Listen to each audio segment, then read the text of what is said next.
Fala galera, beleza? Tô aqui hoje para falar com vocês sobre um assunto que é pergunta recorrente, tá? Que é como escolher os fundos imobiliários. É óbvio, claro, cada investidor, cada analista, enfim, cada pessoa tem a sua forma de escolher os fundos, tá? Escolher os ativos. Eu também tenho minha forma, eu vou falar como eu faço para escolher, tá? Não existe certo, não existe errado, mas é para passar minha opinião para vocês e daí vocês estudem, né? Veja se faz sentido e estudem a melhor forma para vocês, né? Você tem que se adaptar e criar a sua forma de investir. Então, assim, quando eu decidi migrar parte do meu patrimônio para imóveis na bolsa, né? Através dos fundos imobiliários, decidi que eu queria principalmente escolher bons imóveis, tá? Bons gestores. Também fundos que não, né, não tivessem uma taxa de administração muito onerosa, vamos dizer assim, muito cara, tá? Enfim, fundos que faziam sentido para mim de acordo com algumas características. Então, o que eu vou buscar? Fundos que tenham mais de um imóvel, tá? Eu vou evitar investir em fundos que tenham um imóvel só. Tá? Tem diversos casos de fundos que tinham só um imóvel na carteira e tiveram problemas, né? Então a gente pode citar aqui o XPCM11, Macaé, XTED11, se eu não me engano também, Macaé, tá? Então eram fundos que tinham um imóvel só, era locado para um inquilino só, e daí o inquilino sai, e daí você tem problema para locar o imóvel novamente, né? Principalmente por se tratar de uma região específica ali, que era dependente muito da indústria de petróleo, e acabou que veio a crise. Então, esse fundo passa hoje por dificuldades nesse sentido. Então, o que eu vou buscar? Fundos que tenham mais de um imóvel, tá? Então, isso já chama a minha atenção. Tem que ser multi-imóvel, tá?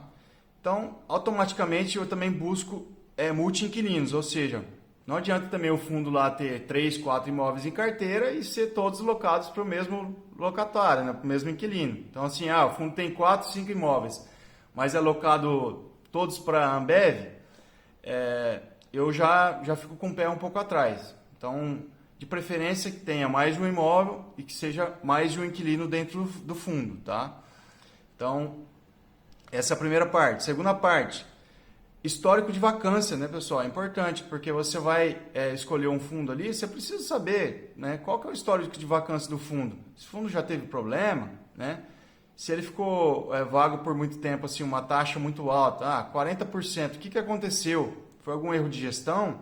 Foi alguma crise temporária? Então, você procura entender, tá? Então, é óbvio, às vezes um fundo ou outro vai ter uma taxa de vacância um pouco maior, vai passar por algum momento mais complicado, tá? Por isso que você tem que diversificar, por isso que você tem que ter mais de um fundo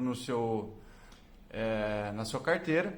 Mas quando você escolhe fundos que têm multi-imóveis, né, você já minimiza um pouco esse risco, tá? Então, às vezes, você pega um fundo que tem 10 imóveis e uma parte de um imóvel lá ficou sem alugar, tal, você vai ter uma vacância menor. Você minimiza seu risco através dessa estratégia, tá? Então, sempre olhar o histórico de vacância. Tá? Quando você vê coisas assim, acima de 20%, você já tem que ficar com o pé meio atrás, tá? Até 20% acontece, por exemplo, eu tenho o HGRE, que é um fundo de lajes corporativas, ele está em torno disso, mais ou menos, agora nessa fase, tá? É óbvio que a gente está passando por um momento mais delicado e isso também pesa. Então, quantidade de imóveis, né? Se é multi-imóveis, multi-inquilinos e também histórico de vacância. Outra coisa, gestão é importante também, né? Nada contra as gestoras novas, mas se eu estou vendo um fundo que passa por esse primeiro critério de ter mais de um imóvel, de ter um histórico de vacância legal, mas ele é um fundo novo, né?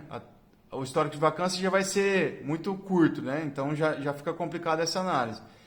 Então, provavelmente, se eu escolher um fundo desse pela qualidade dos imóveis, eu vou colocar menos dinheiro, tá? No começo ali. Até ir sentindo, né, a qualidade da gestão e a gestão me mostrar que eles são capazes, né, de gerar valor para os cotistas. Daí aos poucos eu vou aumentando, tá? Então a gestão também é importante para você fazer a escolha dos fundos, tá? Quarto ponto, liquidez, né, pessoal? Porque eu quero comprar um fundo, quando eu venho para o mercado de fundos imobiliários, eu venho por quê? Porque a liquidez é muito melhor do que você comprar e vender um imóvel na pessoa física, né? Se você pega uma pessoa que tem 5, 8, 10 imóveis, esse cara vai tentar vender esses imóveis, ele não vende da noite para o dia. Às vezes leva anos, né, para ele conseguir se desfazer dos imóveis. Nos fundos imobiliários não, né? Os fundos imobiliários eles têm uma liquidez muito melhor. Mas é claro que existem fundos que a liquidez é baixa. Por exemplo, o fundo Pátio de Higienópolis, né, o shopping, tem uma liquidez mais ou menos de 300 negócios por dia. É muito baixo, tá? Então o spread entre o preço de compra e o preço de venda é muito grande, tá? Então isso acaba atrapalhando ali o investidor. Então, a maioria dos fundos que eu invisto tem negociações assim acima de 12 mil negócios por dia, 15 mil negócios, tem fundos que tem 30 mil negócios por dia. Então isso facilita bastante também a vida do investidor. Então, basicamente é isso, pessoal. É claro que tem outras coisas, né? A gente poderia falar aqui a questão de olhar para o preço ou não, mas eu acho que no momento agora esse vídeo é mais focar na parte qualitativa, né? Ou seja, gestão, quem está gerindo o fundo, né? Quem são as pessoas, quem que é a gestora que está por trás do fundo. Histórico de vacância é importante, tá? Qualidade dos imóveis, qualidade dos inquilinos e quantidade de ativos, tá? Isso é muito importante. E por último, a liquidez. A gente quer entrar em algo que depois a gente consiga sair com tranquilidade, caso a gente queira sair, né? Eu, particularmente, eu invisto em fundos imobiliários para acúmulo de patrimônio, tá? Eu não pretendo vender. Claro que um momento ou outro, se o fundo ficar muito ruim e eu achar que eu devo vender, eu vendo, mas geralmente eu não vendo, tá? Então o objetivo é acúmulo patrimonial. Então essas 4 características são muito importantes na hora de escolher um fundo imobiliário. Beleza? Por hoje é isso, valeu pessoal, até a próxima, tchau, tchau.